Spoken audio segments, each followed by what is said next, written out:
असं आपण सांगतात त्याच्यावर निश्चितपणे चौकशी करून कारवाई करण्यात येईल. तर मंत्री महोदयाने एक सांगायचं की ज्या शेतकऱ्याला मारहाण झाली हा त्या शेताचा मालक नव्हता असं आपण सांगितलं.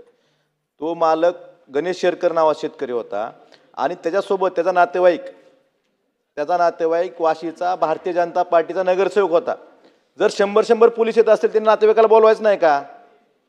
इथं पक्षात शेतकरी म्हणून बोलायचं, पक्ष म्हणून बोलत नाही मी. जर तुम्ही त्या शेतकऱ्याबरोबर त्यालाही मारलं त्या नातेवाईकाला, तो आला असेल सोबत, कंपनीचे लोक दमदाटी करतात, स्थानिक गुंड असतात, मग एखाद्या नातेवाईकाने शेतकऱ्यांना जाऊ नये का सोबत तिथं?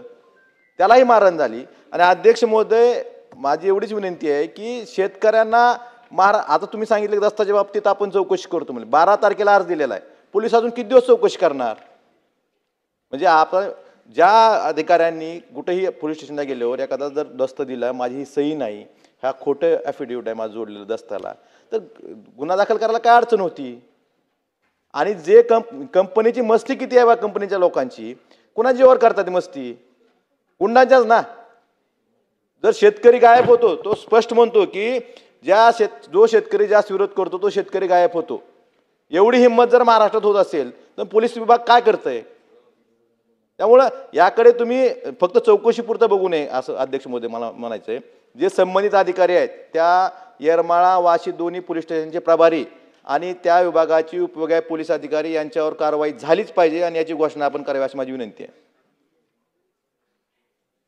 शेतकरी हा कुठलाही असो, त्या शेतातला असो किंवा अथवा शेताच्या पलीकडचा असो, शेतकरी हा शेतकरी असतो. तर निश्चितपणे मी आपल्याला सांगितल्याप्रमाणे उच्चस्तरीय चौकशी आपण सर्व ह्या प्रकरणांची करू आणि जे दोषी आढळेल त्याच्यावर निश्चितपणे कारवाई करू. बाबासाहेब काळे. माननीय अध्यक्ष महोदय, या प्रश्नासंदर्भात खेड तालुक्यामध्ये सुद्धा एक संलग्न प्रश्न आहे. आमच्याकडे खेड मावळ परिसरामध्ये विंडवर्ल्ड कंपनी म्हणून पूर्वी तिचं नाव युनरकॉन होतं.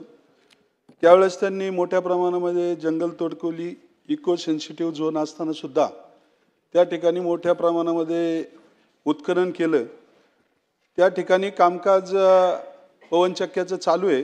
बरेच वर्ष झाले त्यांनी लोकांना सहकार्य केलं. काहींना आत्ता कैलास पाटील महोदय सदस्यांनी सांगितल्यानुसार त्यावेळेससुद्धा अन्याय केले.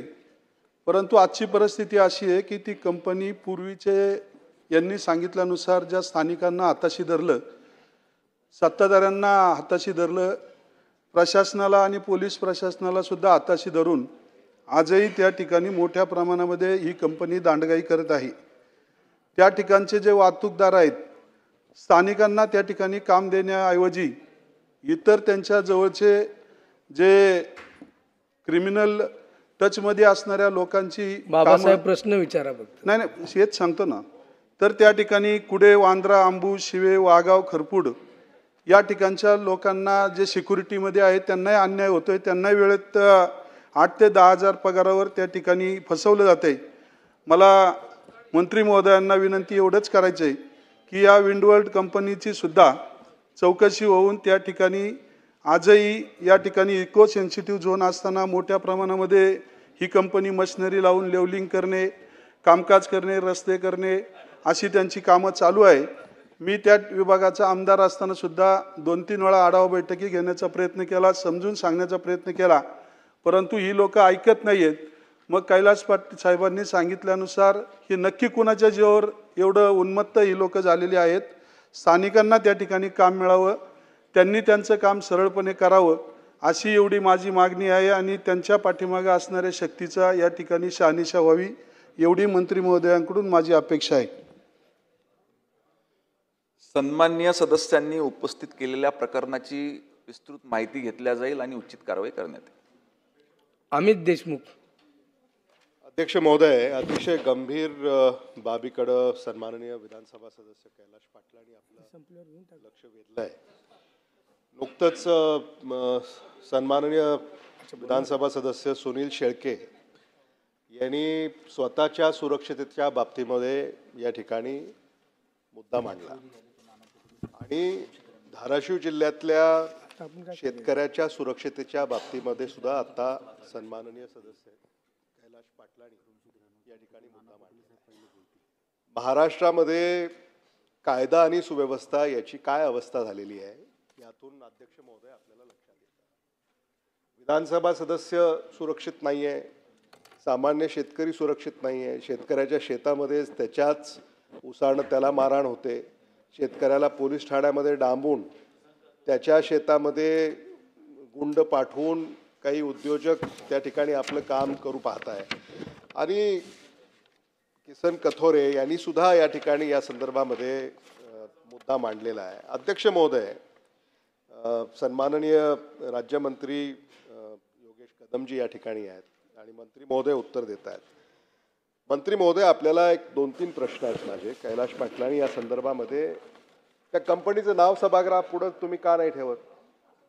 अजूनही त्या कंपनीचं नाव आपल्याकडे आलेलं नाही का? कोणतीही कंपनी आहे की धाराशिव जिल्ह्यामध्ये गुंतवणूक करते पवनचक्की या क्षेत्रामध्ये आणि त्याचं नाव आपल्याकडे अजून आलेलं नाही आहे का? सभागृहाच्या समोर हे नाव आपण सादर करत नाही आहात? हा कोणता पोलीस अधिकारी आहे की शेतकऱ्याला तो न्याय देत नाही? त्याचं नाव का सभागृहाच्या पटलावर आपण ठेवत नाही? हा कोणता शेतकरी आहे ज्याच्यावर अन्याय होतोय? त्याचं नाव आपण काय या सभागृहाच्या पटलावर ठेवत नाही?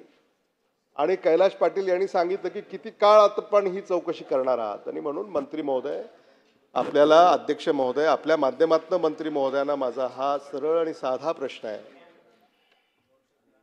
की त्या कंपनीचं नाव, त्या पोलीस अधिकाऱ्याचं नाव आणि त्या शेतकऱ्याचं नाव आपण या सभागृहापुढं प्रस्तुत करावं, अशी माझी विनंती आहे. सभापती महोदय, मी आधी सांगितल्याप्रमाणे धाराशिव जिल्ह्यामध्ये एकूण 22 पवन ऊर्जा कंपन्यांकडून 843 पवन स्तंभ उभारण्याचं कामकाज त्या ठिकाणी सुरू आहे. आपण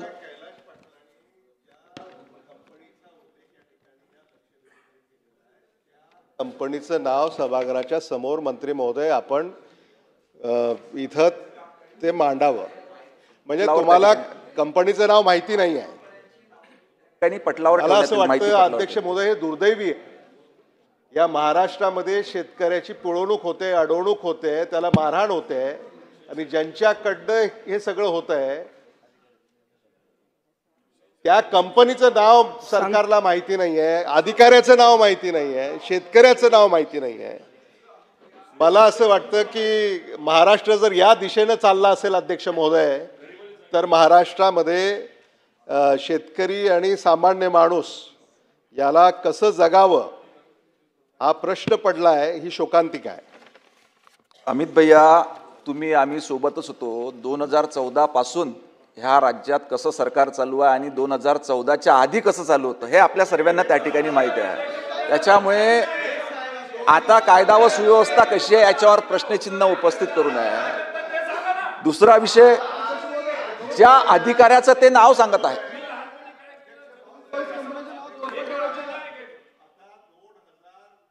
चोवीस पासून 2029 कडे आपण वाटचाल करतोय अध्यक्ष.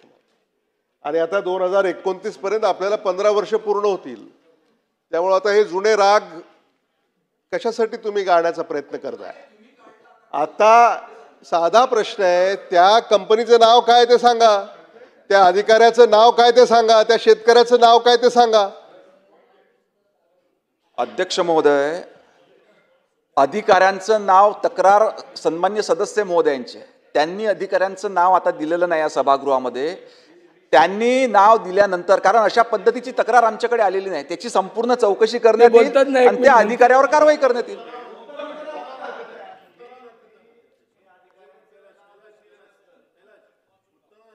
अध्यक्ष महाराज, ही लक्षवेधी दिलेली होती. लक्षवेधीवर चर्चा. अध्यक्ष महाराज, लक्षवेधी दिल्यानंतर सन्माननीय सदस्यांनी ती विभागाला गेली, विभागाने सगळी माहिती आणली. त्याच्यामध्ये सन्माननीय सदस्य नाव नाही टाकलं, पण जी घटना झाली त्या घटनेचं वस्तुस्थिती त्यांनी मांडलेली आहे आणि त्याचं उत्तर तुमच्याकडे आलेलं आहे. कोण अधिकारी आहे, काय आहे, तर तुमच्या विभागाला माहिती असेल. त्याच्यामुळे आमदारांनी कोणत्या अधिकाऱ्याचं नाव लिहायचं, काय कंपनीचं नाव लिहायचं, हा वाद कुठून झाला हे तुमच्याजवळ माहिती असेल ना. त्यामुळे सन्माननीय सदस्यांनी सांगावं माहिती आणि तुमचा विभाग झोपून राहावा. राठोड उपविभागीय पोलीस अधिकारी, या अधिकाऱ्याने पोलिसांना सोबत घेऊन, खाजगी सुरक्षा रक्षकाला सोबत घेऊन एका गणेश शेरकर नावाच्या शेतकऱ्याच्या शेतात जाऊन त्याने लावलेल्या स्वतःच्या उसानं त्याला त्यालाच मारलं आणि त्याला डांबून ठेवलं पोलीस स्टेशनमध्ये, ते काम करून घेतलं. आणि आता सुद्धा आपण म्हणता आपण चौकशी करू, रोज आज सुद्धा तुम्ही त्या ठिकाणी जाऊन बघा, 100-200 पोलिस शेतकऱ्यांच्या शेतात आहेत. म्हणजे स्वतःच्या शेतात स्वतः शेतकरी चोर झालेत. त्यामुळं तुम्ही काम कोणासाठी करताय? आणि या अधिकाऱ्यावर तुम्ही चौकशी करून म्हणलं, ह्याच्यावर आजही ते अधिकारी तिथे कार्यरत आहेत, एवढं मारहाण करून सुद्धा. हे का कार्यरत आहेत ह्याचं उत्तर पोलीस मंत्री महोदयांनी देणं गरजेचं असं मला वाटतं. अध्यक्ष महोदय, सन्मान्य सदस्यांना मागणी केल्याप्रमाणे ज्या कंपन्यांची नावं पाहिजे, निश्चितपणे 22 कंपन्यांची नावं आपण ह्या ठिकाणी पटलावर ठेवू. दुसरं, आपण आता देखील अधिकारी सांगत आहे, अशा पद्धतीची अधिकाऱ्याची कुठली तक्रार त्या ठिकाणी प्राप्त झालेली नव्हती, त्याच्यामुळे नाव माहिती नव्हतं. परंतु मी आपल्याला आधी सांगितल्याप्रमाणे पोलीस महानिरीक्षकांकडून ह्या संपूर्ण प्रकरणाची आपण सांगितल्याप्रमाणे दखल घेऊन जो त्याच्यामध्ये दोषी आढळेल त्याच्यावर कारवाई करण्यात येईल.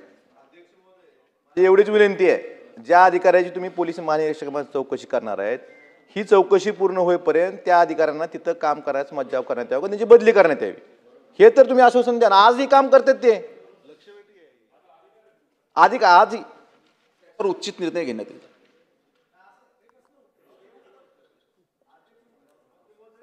आजही आता तुम्ही रिअल टाइम चेक केलं तर आताही काम तेच अधिकारी तिथं करतायत दाब नपटी करून. उचित कारवाई म्हणजे काय? तुमची त्यांची कमीत कमी ते इन्चार्ज दुसरीकडे बदली तरी करा. बरं, मला एवढं एक सन्माननीय सदस्य कैलाश पाटील यांनी जी सूचना केलेली आहे, आपल्या माध्यमातून मंत्री महोदय आपण इथं आहात, ज्या अधिकाऱ्याकडं हे काम दिलेलं आहे, विधानसभा सदस्य ज्या कामाबद्दल या ठिकाणी माहिती देत आहेत, ते तरी काम किमान त्या अधिकाऱ्याकडनं तूर्त काढून पोलीस अधीक्षकांकडे द्यावं, एवढी तरी सूचना आपण सभागृहामध्ये द्याल अशी आमची विनंती आहे. आणि ही चौकशी किती दिवसात पूर्ण होईल हे सभागृहाला सांगावं. निश्चितपणे ज्या अधिकाऱ्याकडे हे काम असेल आणि त्या ठिकाणी जर का इतके वाद त्या ठिकाणी निर्माण होतात, तर त्याच्याकडून ते काम काढून दुसरी अधिकाऱ्याची त्या ठिकाणी नियुक्ती करण्यात येईल आणि चौकशी लवकरात लवकर करण्यात येईल. ठीक आहे. प्रस्ताव 293 नानाभाऊ पटोले.